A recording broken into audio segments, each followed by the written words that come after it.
Porque um dia, quando eu ia levantando pela manhã, apareceu na minha face, do lado esquerdo, uma pequena bolha. Não coçava, não doía, não era vermelho. E de repente, aquela bolha foi crescendo e foi crescendo. E eu tive que interromper o programa com o Silvio Santos. Não pude assinar o contrato que depois eu faria a novela Saramandaia. Não pude ir para os Estados Unidos fazer um filme com o papel da Marilyn Monroe. Eu não pude fazer mais nada, porque os médicos se colocaram à minha frente no Instituto de Hematologia do Rio de Janeiro e disseram que eu tinha 3 meses de vida. Eu estava com um câncer linfático começando no rosto. Esse tipo de câncer não perdoa, mata. Nem mesmo Jacqueline Kennedy conseguiu sobreviver a esse câncer. Tudo desabou na minha frente, escureceu, e eu não sei até hoje como eu saí do Instituto de Hematologia e cheguei na minha casa. Porque naquele momento eu só queria uma coisa: abraçar o meu filho. O meu filho que já, de certa forma, não tinha pai e agora também ia ficar sem mãe. Quando eu cheguei em casa, que eu ajoelhei perto do meu filho e segurei nos bracinhos dele, eu só desejei uma coisa: que eu nunca tivesse existido. Pior do que a morte que eu ia ter, totalmente coberta de chagas, o pior de tudo era a ausência do meu único filho.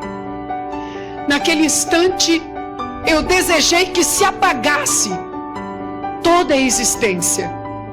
Fiquei olhando para ele, imaginando ele levar uma flor para mim no dia de finados e no Natal. Ele ia sentir que a mãe dele não estaria ali nas festas da família. Eu levantei dali disposta a prorrogar a minha vida o máximo que eu pudesse, para poder ficar um pouquinho mais perto do meu filho. Só por isso. E perto da minha família, que eu amo muito, sempre fui muito amorosa. A carreira desabou. Puseram outras pessoas no meu lugar. Doente tem que ficar de lado, ninguém liga. Os namorados sumiram e o dinheiro foi acabando, com medicamentos, com remédios. E eu cheguei num ponto tão terrível que eu cheguei a roubar medicamentos. Não tinha mais dinheiro para nada. Móveis, nada. Até que a bolha cresceu tanto na minha face do lado esquerdo que rompeu a carne, era o nódulo primário do câncer, e começou a escorrer pelo meu pescoço pus, linfa e pedaços da minha face. A minha boca veio parar aqui, com o nariz também. Fiquei cega da vista esquerda, tendo que usar um chapéu de palha, porque se eu tirasse o chapéu, os bichos voavam em mim. Aquela mulher que tinha sido Missy, uma das mulheres mais lindas do mundo, apontada pela imprensa brasileira, tinha virado um trapo humano, inchada e com dores tão terríveis que muitas vezes, fechando a boca, eu me arrastava e colocava minha cabeça dentro do congelador para aliviar os tumores da face. O tamanho dos tumores eram 10 centímetros de altura cada um deles. E eram 3 nódulos só na face. A minha cabeça pendeu de lado, O tumor da mama foi varando meu corpo de fora a fora, as costas, por dentro do corpo. E para vocês terem uma ideia, o cantor Leandro morreu com um nódulo do tamanho de uma laranja. Eu tinha só na face 3. Abandonada, nas filas de indigentes. Um médico bondoso me deu um quarto para morrer na Santa Casa, quando eu estava completamente esquecida. E eu fui. Neste quarto, depois de durante aqueles meses todos, eu ter ido a todas as religiões, eu frequentei o espiritismo da mais alta linha kardecista da mentalização, até a linha de Nagô e de Pólvora. Eu fiz promessa para todos os santos que eu era devota. Eu sempre fui dedicada na religião desde menina. Nada adiantou. Cada vez eu piorava mais quando eu botava a mão nos nódulos de manhã, em cima daquele curativo que parecia um saco que eu fazia. Os tumores estavam maiores ainda. Não havia esperança nenhuma. Eu tinha que morrer, e ainda, segundo as religiões que eu era estudiosa e professava, eu tinha que morrer conformada, suportando a dor, porque diziam que na outra encarnação eu viria mais feliz, e que o meu karma era muito pesado, o meu fardo era desesperador, e que eu me conformasse porque não tinha jeito. Na Santa Casa de Misericórdia, nesse quarto que me deram para morrer, eu já estava em pânico, no maior desespero da minha vida, quando os médicos chegaram para me preparar para no outro dia me entubarem. Chamaram a minha mãe, que sofreu muito com isso. Mandaram ir ao Espírito Santo pegar a família para as despedidas. E foi quando eu resolvi escrever um bilhete de despedida para o meu único filho. E botei assim: querido filho, não venha mais vir me ver.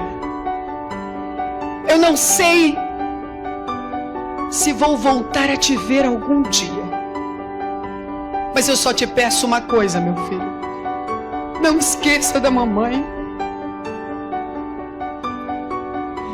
E seja honesto. Eu pedi para ele ser honesto, e não deixei que ele fosse me ver mais. Naquela noite, eu chorei tanto na Santa Casa. Os médicos não tinham mais coragem de olhar para mim, mas eu chorei tanto, tanto, porque o câncer mata com toda lucidez. E foi quando eu olhei pela janela do quarto, na véspera de ser entubada, um pedaço de céu entre o muro e a janela. E pela primeira vez eu não ajoelhei diante de uma imagem de santo. E pela primeira vez também eu não estava falando diante de um médium incorporado com um espírito de morto, ou com um guia, um avatar, uma entidade. Pela primeira vez eu olhei aquele céu e disse: Deus não existe. Se Deus existisse, por que eu estaria aqui sofrendo desse jeito? Vai ver que este universo todo é por acaso que existe. E se existe uma mente racional que criou o cosmo, será que ele me ouviria? Aqui na Santa Casa, um micro-organismo aqui no planetinha Terra, o terceiro planeta de um sistema solar tão insignificante como o nosso. Mas com meu último fôlego eu vou morrer. Mas eu vou morrer sabendo se Deus existe ou não. E foi quando eu levantei a mão em direção àquele céu azul e gritei: Deus! Será que existe um Deus me ouvindo? Será que existe um Deus que criou as estrelas? Se existe Deus, Eu te desafio. Me cura, Deus, me cura. Mas tem que ser amanhã, viu? Porque se for depois da manhã, eu não acredito mais. Naquela noite, eu não sei que horas eu dormi, e não sei que horas eu fui impelida a sentar no leito da Santa Casa. E quando eu olhei em frente com este olho, porque este estava coberto com as ataduras que por aqui eu vi a altura dos tumores, 10 centímetros. Quando eu fui impelida, que sentei, que olhei em frente, eu não estava mais na Santa Casa de Misericórdia. E a primeira coisa que eu pensei foi: que sonho lindo. Eu estava viajando pelo universo, pelo meio das estrelas, do Deus que eu desafiei. Foi quando eu pensei: não é possível, isso é um sonho. Eu não tinha dor. A dor do câncer é a coisa mais terrível que existe. Dá vontade de gritar a ponto de explodir, pois eu não tinha dor alguma. Sentia um bem-estar muito grande. Eu estava dentro de um compartimento sólido de alguma coisa muito grande que estava viajando bem longe da terra. E alguma coisa me tocou, me traspassou, como uma mão invisível. Terceira, quarta vez eu percebi que alguém estava querendo falar comigo. Foi quando eu disse: Deus, é o Senhor. É o Senhor. Eu te desafiei. Então o Senhor existe. Me tocou de novo. Falei: o Senhor não fala como nós. O Senhor fala por impressões. Então vamos fazer o seguinte, Deus. Eu falo e o Senhor me toca. Me diga uma coisa, Deus. Por que o Senhor quer me matar? O que eu te fiz? Por que o Senhor fez eu tão linda e destrói? Nada respondeu. Me tocou de novo. Aquele choque, aquela energia sobrenatural que eu jamais tinha experimentado em toda a minha vida. E foi quando eu disse: vamos fazer um trato, Deus. O Senhor me desculpe se eu te ofendi em alguma coisa. Agora, por favor, Deus, se o Senhor me curar e me devolver lá na terra, eu te prometo que eu vou te defender aonde quer que me chamarem e aonde quer que eu vá. Vou dedicar minha vida a te defender. Na mesma hora houve um estrondo, um estalo. Eu apareci sentada no leito da Santa Casa, com as pernas ainda balançando, e a enfermeira de plantão veio, abriu a porta, porque o estrondo foi audível em toda a enfermaria 11.